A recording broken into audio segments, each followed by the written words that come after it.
Show me potato salad. That's right, folks. Today I'm gonna show you how to make one of my favorite potato salad recipes. It's rich, creamy, tangy, loaded with vegetables just the way I like it, but this recipe is very customizable, so you can alter it to fit your taste. Basically, I'm gonna lay out the groundwork for you. And before we get started, I just want to remind everybody the full recipe, ingredients, and amounts will be in the description below. The first item we are going to prep/make is our eggs, and 4 large eggs to be exact. We are going to hard boil them, and this is where the first customization comes in, because I know a lot of people don't like eggs in their potato salad, and if you're one of those people, you can simply leave it out. Although I do think the eggs add a level of richness and flavor to the potato salad. Now, since we are making one batch, we are only going to use 4 large eggs, so I'm going to use a small pot, and I'm also going to show you the method to get perfect hard-boiled eggs every time. Fill your pot of choice with water almost up to the top. Over at the stove, we're going to bring our water to a boil over medium-high heat. Once our water is at a boil, we're going to carefully drop in our eggs one at a time, and then we're going to boil them for exactly 12 minutes. After 12 minutes, kill the heat, take your eggs off the stove, bring them right over to the kitchen sink. With the water running on cold, I'm going to slowly pour out the hot water while filling up the pot with cold water. I like to do that about 3 or 4 times before finally filling up the pot one more time with cold water, and then letting the eggs sit in that cold water for about 5 minutes until they come down to room temperature. And after 5 minutes, if those eggs are still hot, I will empty the water, fill it back up with cold water, and let it sit for another 5 minutes.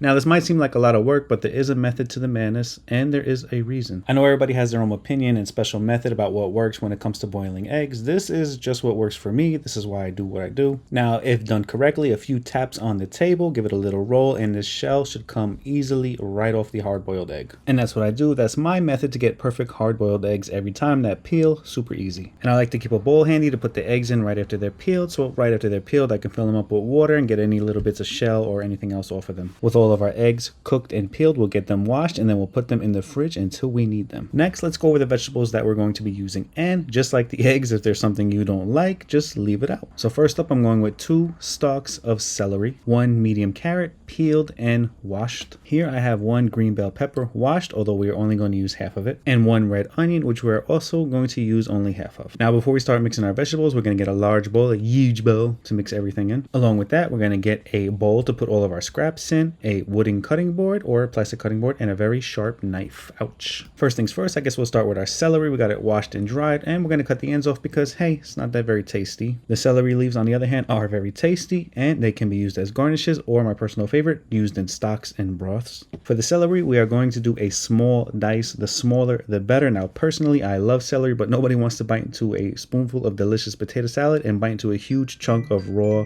celery. So what I like to do is cut my celery into little matchsticks, line them up, and then slowly just go right down the side into little bits. Bench scraper for the win. If you know, you know. Scoop up your celery and add it to a bowl, and then we're going to move on to the next vegetable. Now, for our green bell pepper and our red onion, we're both only going to use half of each. And same thing as the celery, for our red onion and our green bell pepper, we are going to do a small dice on both of these. And personally, the thing I love about this potato salad is the freshness of the vegetables and the color and the vibrance that these vegetables do bring to the potato salad. And just like before, scoop up those vegetables and add them to the bowl with the rest. Now, the carrots. Because carrots are a lot harder than the rest of the vegetables, instead of cutting them, we are going to shred them. I got here a cheese grater, and we are going to be using the large set of holes. We got our medium carrot, peeled, washed, dried, and trimmed, and we are going to start with the large end first and start grating on the large section of those holes until we get some nice shredded carrots. Then place your carrots in the bowls with the rest of the vegetables. Alright, let's talk taters. Now, you could go with a Yukon Gold,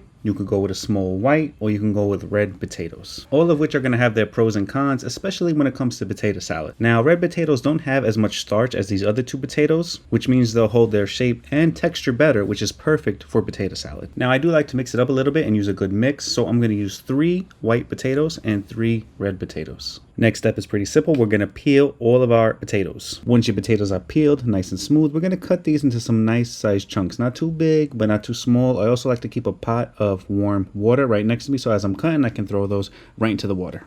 Now, once our potatoes are all cut, we are going to take this over to the sink and wash this a couple of times, and that's to remove all of that extra starch. So I rinsed and drained the potatoes a couple of times, filled it back up with cold water until it's about 1 inch covering the potatoes. Next, I'm going to add a generous amount of kosher salt. I also like to add a couple of bay leaves. Just make sure you remove them after you boil. Speaking of which, you're going to want to bring these potatoes to a boil, and then you're going to want to boil them until they are fork tender, which should take anywhere from about 10 to 15 minutes, so make sure you're checking on them. Again, you want them fork tender. You don't want them overcooked to the part where they're falling apart and turning to mush, but you also don't want them undercooked hard and raw, okay? They gotta be just right. And once your potatoes are just right, kill the heat and bring them over to the sink and drain them. And here's the secret to a good potato salad. While those potatoes are still warm after you drain them, go ahead and pour them right over those vegetables and let them sit until they cool completely. And what that's gonna do is that's gonna soften those vegetables. Spread those potatoes out nice and evenly if you want, and then let this cool and come to room temperature. Now our potatoes are almost cool to room temperature, and one thing we still got to do is cut up those hard boiled eggs. Nothing too serious, pretty easy. So we're just going to give them a quick chop, nothing too serious. Now I want these pieces let's say a little bit smaller than the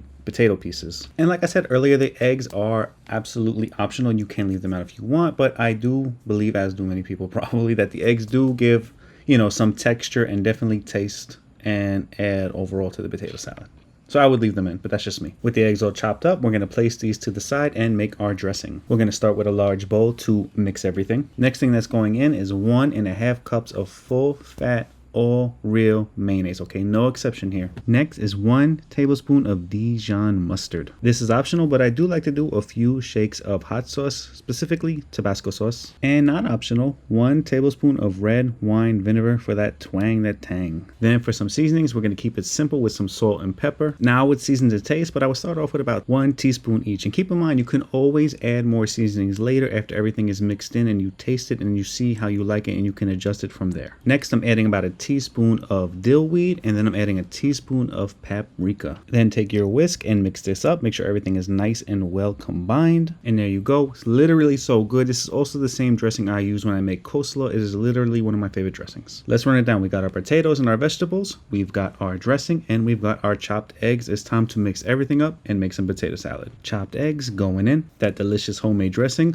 going in. We're going to take a rubber spatula and gently fold everything in. And this is exactly why, oh, and don't forget to take those bay leaves out, but this is exactly why we broke out the big bowls today, because we needed all of that room to gently fold that potato salad in with the dressing. Like I said earlier, season to taste. So after everything is mixed in, go ahead and give this a taste. Now mine was exactly the way I liked it, so I'm just gonna leave it like that. Now I do like my potato salad slightly warm, but I also do like it cold, but preferably I want to let this sit overnight in the fridge to really develop those flavors. Speaking of which, pack this in some airtight containers, and this should last you about 3 to 4 days in the fridge, but we know it won't last that long. And there you go, potato salad. This is one of my favorite recipes for potato salad, the way I like to make it when I make it for me. And unfortunately, that's it for me. That's it for this video. That's it for me in this video. I hope you enjoyed. Like, comment, subscribe, send this to a friend, and I'll see you in the next video.